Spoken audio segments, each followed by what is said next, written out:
Dum, dum, dum.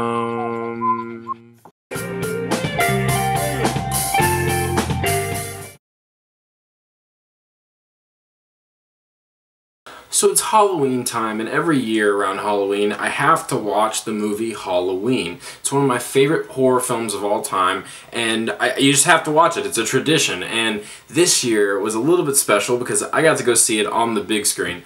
I was super excited to see this on the big screen, and man, was it a fun time. For some strange reason, though, I don't own the movie Halloween, and that needs to change. I was gonna actually buy it the other day at Best Buy, but they don't have any copies because it's Halloween time. They never have copies of that movie. It drives me nuts.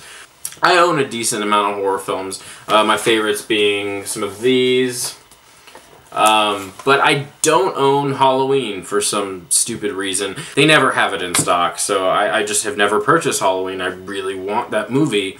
I want it. This is one of those movies that I've been wanting to see forever on the big screen. So it was so cool to see a classic horror film like this on the big old screen. That was awesome. Most people know the basic idea of what Halloween is about, even if you haven't seen the film. Basically, you've got a crazy person that's running around killing people, and it's scary as crap.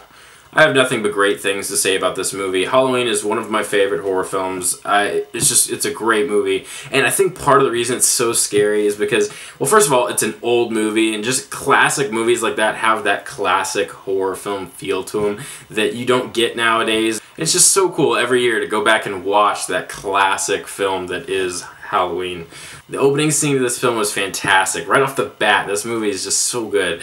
That opening shot where the camera moves around the house and looks through the windows and then just works its way through the house in the dark. There's nothing like it. It's one of my favorite scenes in horror film history, just that long shot through the house. Another thing I like about this movie is just that low budget feeling that it has to it. I mean, like, especially like when he breaks the window with the wrench, the little things like that. And you can just tell, like, based on how the camera movement, and they were limited, and you can see that. And it's interesting to see kind of what they did with what they had. You have these gems that pop up every once in a while that are low budget movies, and they're so good because they have that low budget feeling to them. That low budget feeling to a movie is something that I miss in horror films.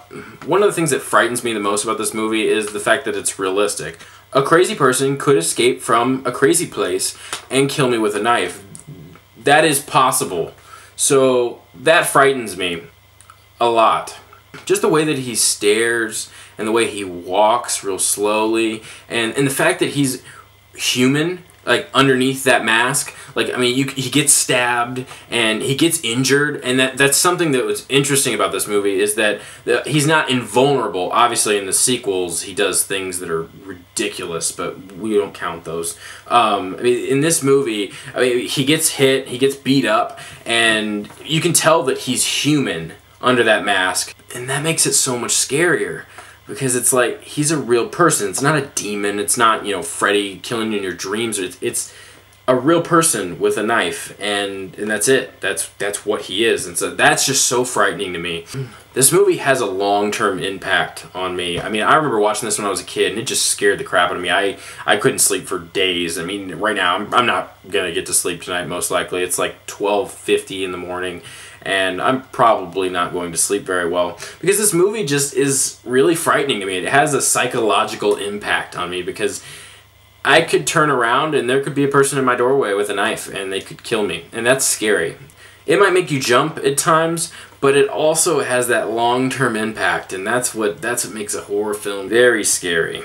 There's also a lot of really great shots in this movie that just, like, give me chills. Like when he steps out from the bush, or when she looks out the window and he's just standing there across the street, or when he stabs the boyfriend and then he kind of, like when she's sitting in the doorway and he's on the ground behind her, she thinks he's dead or whatever, and he just, like, sits up. Oh, it makes my heart stop. It's so good. Fantastic stuff right there. If you haven't seen Halloween, stop watching this review and go watch Halloween. If you can go see it on the big screen, I think there's one more showing of it this weekend.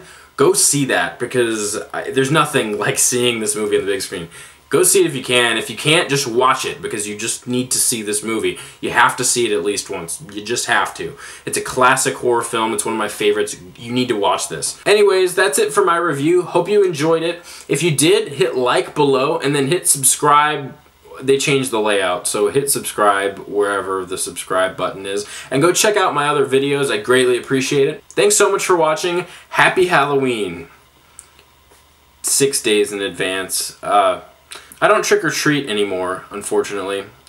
I wish I did, but I don't. So I celebrate Halloween on the day that I watch Halloween the movie every year. That is Halloween for me. So, happy Halloween to you guys.